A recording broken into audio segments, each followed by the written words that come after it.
원리TV 백소라 교수입니다. 세종사이먼대학교 유통물리학과 교수로 있습니다. 오늘 진짜 여러분들 깜짝 놀라실 만한 손님을 모시고 왔습니다. 문준희 교수님이신데요.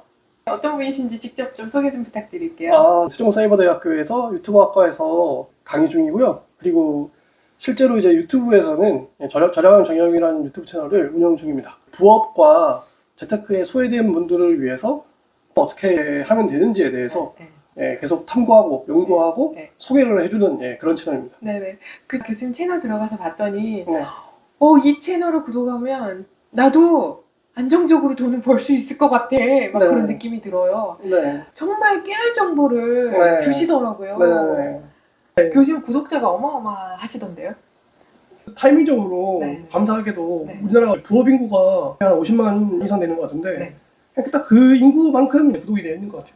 그럼 웬만한 이 부업을 하시는 모든 분들은 교수님 채널을 구독하고 있다. 지금 51만 명 정도 들었어요. 네, 그러니까 뭐 부업에 관심이 있거나 한번 해볼까 하는 분들이 이제 구독이 되어 있는 것 같고, 내가 이제 한 번 정도는 그냥 이제 해봐야지 하는데 흥미가 없는 분들은 굳이 구독까지는 안 하시는 그런 것 같습니다. 구독해주세요. 저도 구독했습니다. 이 채널을 만들기 전에 되게 다양한 비즈니스를 하신 것 같아요. 그 중에서도 구매 대행을 하셨다고 제가 들었는데요. 교수님 이 유통이나 물류 경험이 그때는 없었을 것 같은데 어떻게 구매 대행을 하시게 됐는지 좀 궁금합니다. 그러니까 이제 일반 뭐 직장인이나 아니면 자영업자 팬데믹도 오고 하면서 여러 가지로 이제 수익을 내던 분들이 많이 당황하시고 어려워지시고 한 적이 있었어요. 그랬을 때 이분들이 이제 본업 말고 다른 걸 한다고 했을 때 다들 돈이 많이 드는 그런 형태의 이제 그 부분들이 이렇게 첫 번째인 거고요. 두 번째는 이제 온라인에서 스토어로서 기회를 얻는다고 했을 때 다른 분야의 스토어들은 재고 관리라고 하잖아요. 많이 사입해가지고 초기 물량에 대한 비용을 지불을 해야 되잖아요. 그리고 물류비도 지불을 해야 돼요. 근데 구매 대행 같은 경우에는 대행해 준다라는 의미거든요. 해외 직구를 사실은 되게 스마트한 분들은 그냥 직구 잘 하시잖아요. 근데 그런 분들 말고 그냥 이제 귀찮아가지고 직구 안 하시고 하시는 분들이 있었어요. 조금 돈 더 주고 그냥 쉽게 그냥 구매하고 싶으실 때요. 근데 그러한 형태에서 좀 이제 그 판매하는 입장에서는 초기 자본 없이 시작하기 가장 쉬운 게 구매 대행이었어가지고 딱 그 정도의 딱 느낌 때문에 시작했던 것 같아요. 그러면 구매 대행은 자기가 직접 재고를 보유하지 않고 누군가 주문을 요청을 하면 대신 주문만 해주는. 그렇죠. 그러니까 이를테면 뭐 구매 대행이 유럽 쪽 구매 대행도 있고 중국 쪽 구매 대행도 있고 미국 쪽 구매 대행도 있어요. 그러면 그러한 구매 대행이라는 거는 그 나라에 있는 제품 정보들 있잖아요. 그럼 판매자한테 그 나라의 판매자한테 내가 한국 사람인데 이거를 내가 이제 팔아가지고 쓰려고 하는데 이 제품 정보나 이미지들을 내가 써도 되냐 이게 물어보고 써도 된다 하면 이제 그거를 번역해가지고 근데 번역도 사실은 이제 뭐 예를 들어서 뭐 유럽이나 아니면 중국 못한다고 해도 구글이나 이런 번역 기능이 굉장히 좋았어가지고 그런 기능 통해서 번역해가지고 상세 페이지나 이런 거를 이제 올려놓으면 그걸 보고 주문하시는 분들이 그 주문을 하고 결제를 했을 때 그때 이제 저한테 정보가 오잖아요. 그러면 그때에 대해서 저도 이제 중국에 있는 그 사이트에 들어가서 구매를 하고 그거를 이제 중간에 배송 대행지라는 게 있어요. 중국에. 배대지. 배대지라고 해서 배로 오기도 하고 이제 비행기로 오기도 하는데 그 선택을 한 다음에 배대지로 배송을 받습니다. 그럼 배대지에서 전 다시 이제 한국 그 주소로 한 번 더 이제 입력을 하는 과정이었던 거죠. 그럼 배대지 측에도 교수님이 직접 주소를 입력해서 재고에 부담 없이 주문 들어왔을 때 한다는 측면에서 판매자로서는 리스크가 없이 가져가는 방식이었던 거고 그래서 그 당시에는 굉장히 유효했던 방식이었다. 그렇죠. 한동안 엄청 많이 붐이 불었어요. 그래서 이제 아무튼 구매 대행을 시작을 하셨다. 근데 구매 대행 처음 하셨을 때 어떤 상품을 소싱을 하고 그리고 그걸 물건 팔기 위해서 마케팅을 하고 어떻게 다 준비를 하셨는지 궁금합니다. 어떻게 소싱을 하셨어요? 실제로 구매하시는 분들은 한국에 있는 사람이잖아요. 한국에 있는 사람이 어떤 걸 검색하는지를 그 사람들도 만약에 해외 거 말고 국내에 실질적으로 그러한 제품들이 있다면 국내에서 사는데 국내에 동일한 걸 사입해가지고 판매하는 사람이 있으면 그분들 걸 무조건 사요. 근데 이제 그게 없는 걸 찾는 거죠. 그러니까 이제 검색량을 이제 추이를 보고 이러한 것들을 검색을 많이 하는데 근데 이러한 물건이 실제 국내에서 판매하는 사람이 있냐 했을 때 없다. 이러면 이제 근데 해외에 있느냐라고 했을 때 중국에 있는 타오바오나 이런 것들을 검색했을 때 그런 물품이 나온다면 그거를 등록해 놓는 거죠. 등록해 놓으면 사람들이 이게 배송 기간도 오래 걸리고 좀 불편한 부분은 있지만 그래도 이건 내가 필요한 물건이니까 산다라는 느낌으로 이제 사시는 경우가 있어요. 그러니까 그러한 경우에는 오케이 거죠. 아니면 국내에 있는 제품들이 너무 비쌀 경우에 대체제로서 좀 저렴한 거 없나 찾는 분들이 또 이제 그런 것들. 그러니까 예를 들어서 이런 거예요. 뭐 레고 좋아하시거나 아니면 뭐 피규어 같은 거 좋아하시는 분들은 그 레고랑 피규어 같은 걸 함에다가 모아놓잖아요. 플라스틱 함이나 뭐 유형 같은 거. 근데 그러한 것들이 국내에서 살려면 굉장히 비싸거든요. 근데 이제 해외에서는 이제 중국에서는 특히 그런 함들이 저렴하니까 그래서 그런 함들을 올려놓는다거나 아니면 이제 뭐 우리나라에서는 이제 그 인조 식물 있잖아요. 그런 것도 굉장히 비싸요. 그러니까 카페 같은 데 가면 실제 이제 그 살아있는 식물 말고 키 높이 정도 되는 이제 굉장히 큰 나무들 있잖아요. 그러한 것들 같은 경우에는 이제 중국에선 싸요.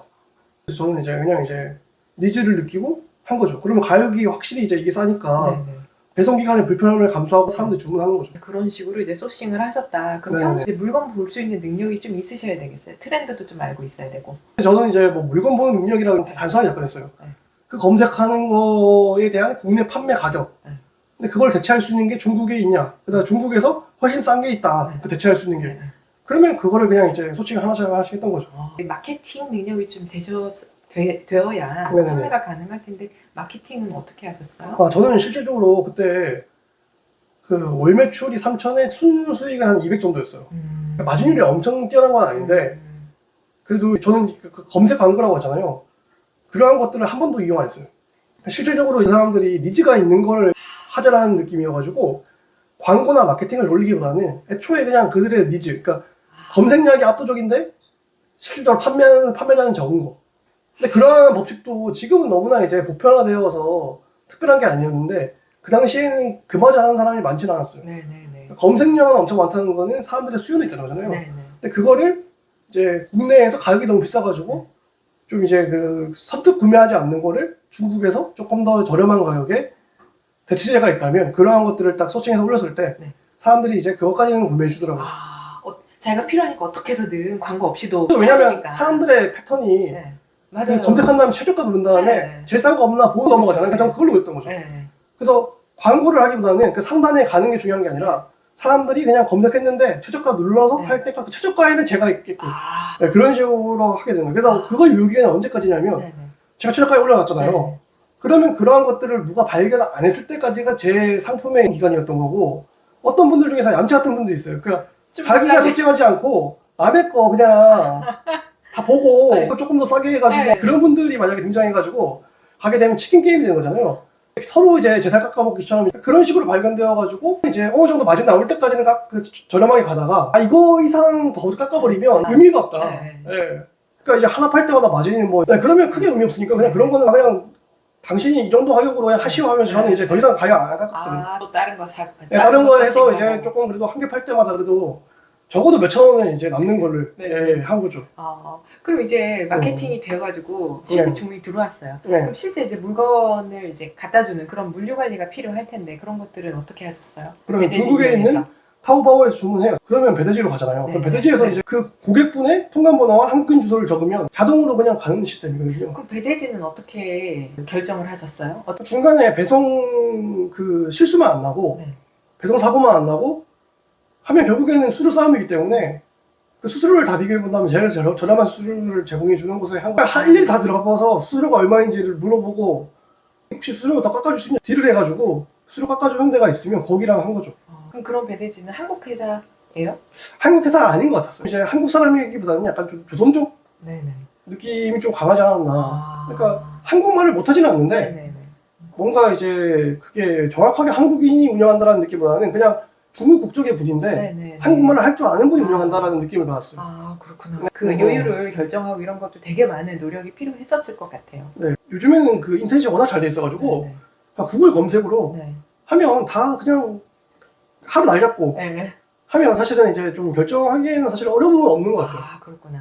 오프라인 물류하시는 분들이 어렵지 구매 대행에서 초보들도 충분히 도전 가능했던 저도 사실 유튜브에 구매 대행은 유효할 때까지는 저는 이제 소개했었거든요. 저도 구매 대행으로도 이제 이 정도 수익 나니까 이거는 뭐 초보 입장에서는 한번 해보시라고. 왜냐면 제가 실제로 그걸로 수익 내고 있었으니까. 네네네. 네. 구매 대행 하면서 어느 정도까지 이렇게 이윤을 만드셨어요? 많이 벌 때는 평균 월 매출이 3천에 이제 순수익이 마진이 한 200. 예. 그거를 이제 만약에 부업으로 했다 그럼 그것도 되게 소셜한 거 아니에요? 네, 그러니까 부업으로 딱 하기 위해서 필요했던 거죠. 왜냐면 이제 그 팬데믹 시절에 네. 본업의 수익이 좀 이제 어긋나는 분들이 있었던 거고, 네. 저도 이제 그냥 부업으로는 그냥 200 정도 벌면 좋은 거 아닌가. 네. 200이 아니라 한 100만 벌어도 좋겠다 해가지고 했던 건데, 네. 그 당시에는 그래도 중국 구매 대행이 유효할 때여서, 예, 그냥 제가 그렇다고 뭐 엄청 거기에 오래 매달린 건 아니고, 하루에 한 이제 2시간 정도 투자해서 한 200 나왔었던 거니까. 네. 훌륭하네요.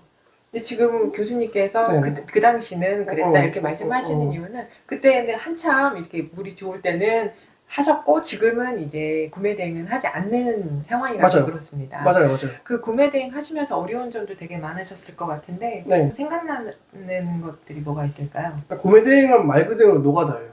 그러니까 이제 정말 비싼 제품 있잖아요. 하나 해가지고 만약에 거기서 마진이 몇만 원 나는 형태면 주문량이 이제 예를 들어서 이제 좀 적어도 괜찮은데 전 매출이 3천인데 순이익이 200이라는 거는 3천을 결제했다는 거잖아요. 3천만 원을 결제하는 그 사람들은 굉장히 다양한 수백 명의 사람들일 거 아니에요. 그 수백 명에 대한 리스트를 엑셀화 시켜가지고 일일이 그거를 제가 주문을 일일이 해줘야 되는 거고 중국 쪽에.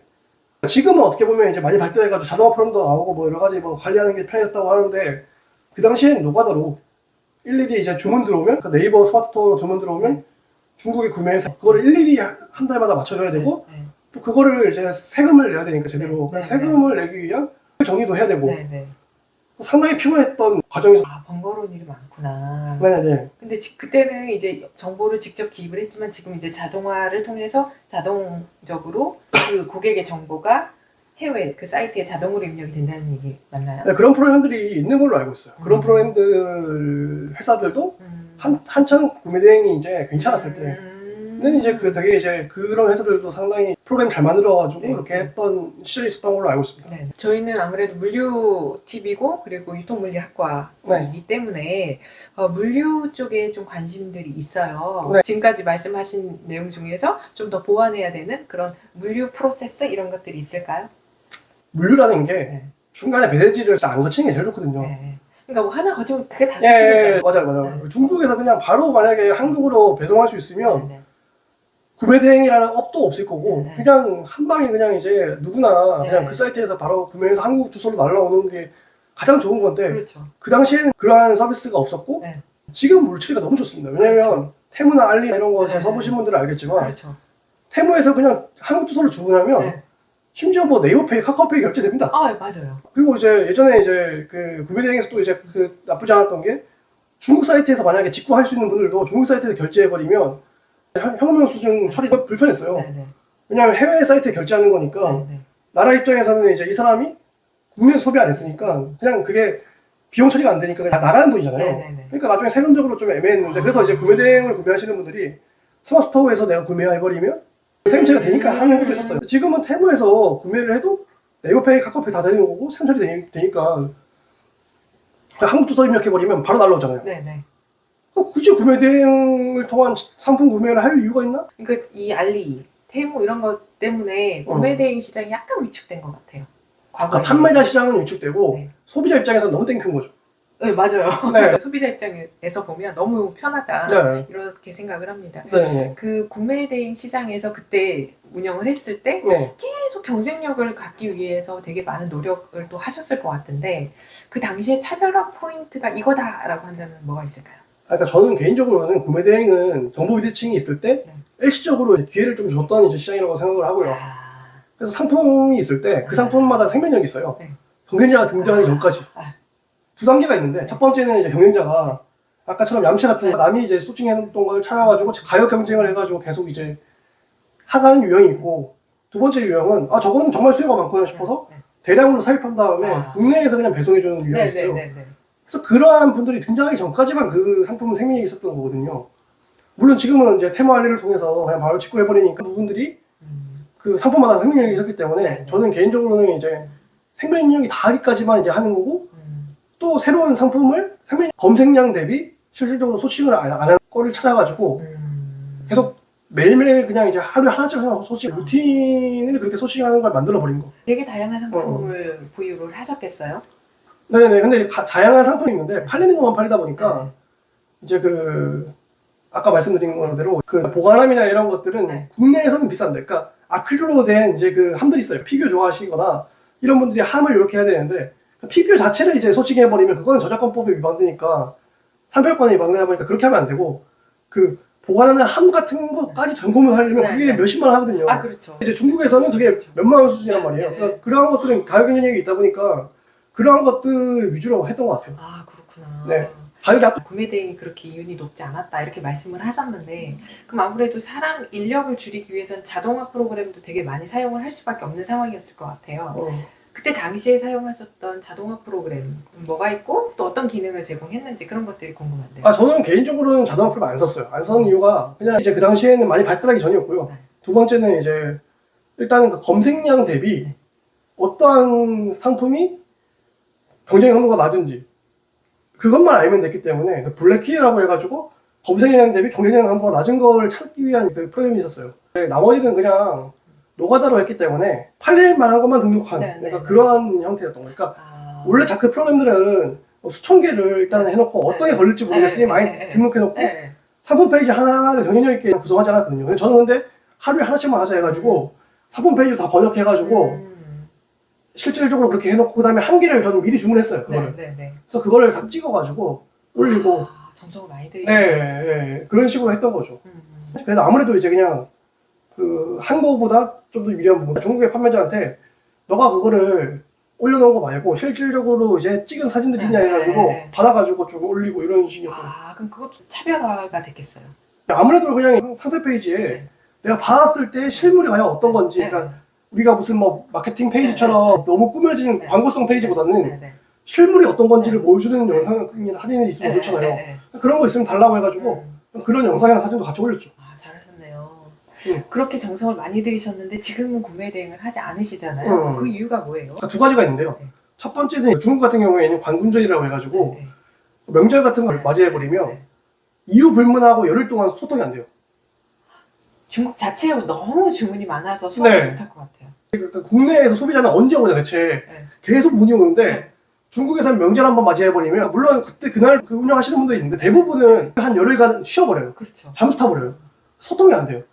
그때 쌓여있던 것들이 한꺼번에 왔을 때 데미지가 있는 거고 소통 안 되는 동안에 답답한 부분도 있는 거고 그래서 그거에 대한 짜증이 저도 이제 많이 나고 있던 와중이었던 거고 두 번째는 더 큰 이유가 있는데 테무 알리가 보편화되어 상륙하면서 직구를 바로 할 수 있도록 도와주는 사이트니 이게 좀 더 대중화되면 이거는 구매 대행이 좀 의미가 없는 거 아닌가.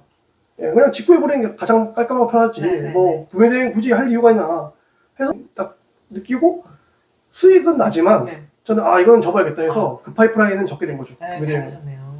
그래서 지금은 이제 절약왕 콘텐츠를 만들고 계신데 그건 좀 어떤가요? 저는 항상 하는 얘기인데 세상에 날로 먹을 수 있는 건 없고 정말 쉬운 건 없습니다.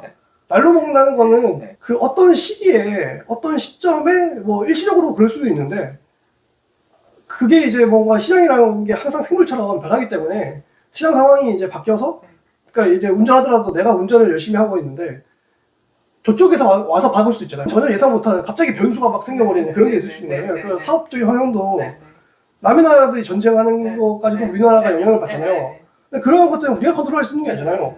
그래서 항상 변수가 있고 이제 날로 먹는 거는 일시적으로 그냥 어떠한 포인트에 어떠한 순간에는 가능할 수 있으나 결국에는 그 업이 실질적으로 이제 날로 먹는 업이라면 분명히 중간에 이제 경쟁자들이 많이 생기고 시장은 잠식되고 또 변수가 다양하게 생기면서 결국에 이제 우리가 엄청나게 이제 긴 시간 동안에 꿀빨 수 있는 건 없다.